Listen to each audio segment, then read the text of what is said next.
Hello বন্ধুরা, নমস্কার। আজকে একটা জিনিস আমি তৈরি করব, নানপুরি। তাই দেখো, এখানে আটা ময়দা আমি মিশিয়ে নিয়েছি। আটা ময়দা দেখো বন্ধুরা, এটার মধ্যে আটা ময়দা দিয়ে এখানে আটা ময়দা মিশিয়ে নিয়েছি। তারপরে দেব এই ঘি দেব। এই দেখো, এখানে 1 চামচের মতন ঘি দেব, ঠিক আছে। তারপরে এখানে লবণ কিন্তু দিয়েছি, আগে দিয়ে ফেলেছি, ক্যামেরা ধরার আগে আমি দিয়ে ফেলেছি।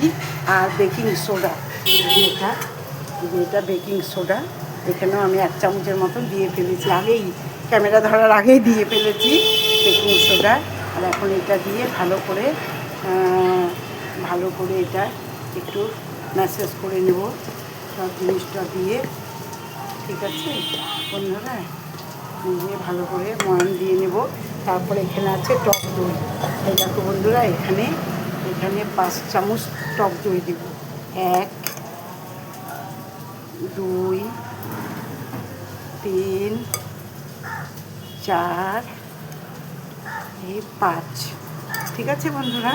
এখানে 5 দিয়ে টক দই দিলাম।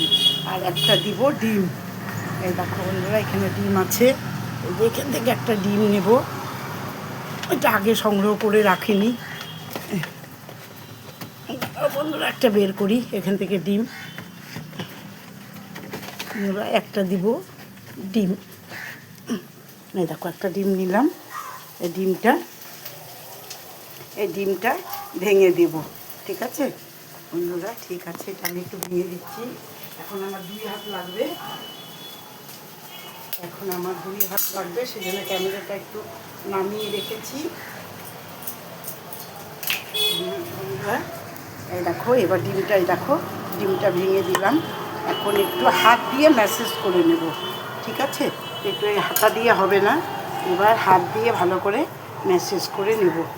ভালো করে এটা মেখে নেওয়ার পরে আমি রেস্টে রেখে দেব, ঠিক আছে। এটা আমি রেস্টে রেখে দেবো প্রায় 2-3 ঘন্টা।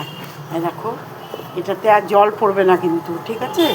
তারপর এটা বেলে আমি হালকা তেলে আমি ভাজবো, হালকা তেলে তাওয়াতে, নন স্টিকের তাওয়াতে আমি ভাজবো এটা। এই দেখো, এই জিনিসগুলো দিলাম। আর একটু কালো জিরা দেবো, ঠিক আছে। একটু কালো জিরা দেবো, একটু জোয়ান দেবো, তাহলে খেতে ভালো হবে। ভালো করে, ঠিক আছে বন্ধুরা। এক হাতে ক্যামেরা ধরেছি তো, এটা পাচ্ছি না ঠিকঠাকভাবে, ঠিক আছে বন্ধুরা। রাখছি, তৈরি করার পরে তোমাদের আরেকটা ভিডিওতে দেখাবো, ঠিক আছে বন্ধুরা।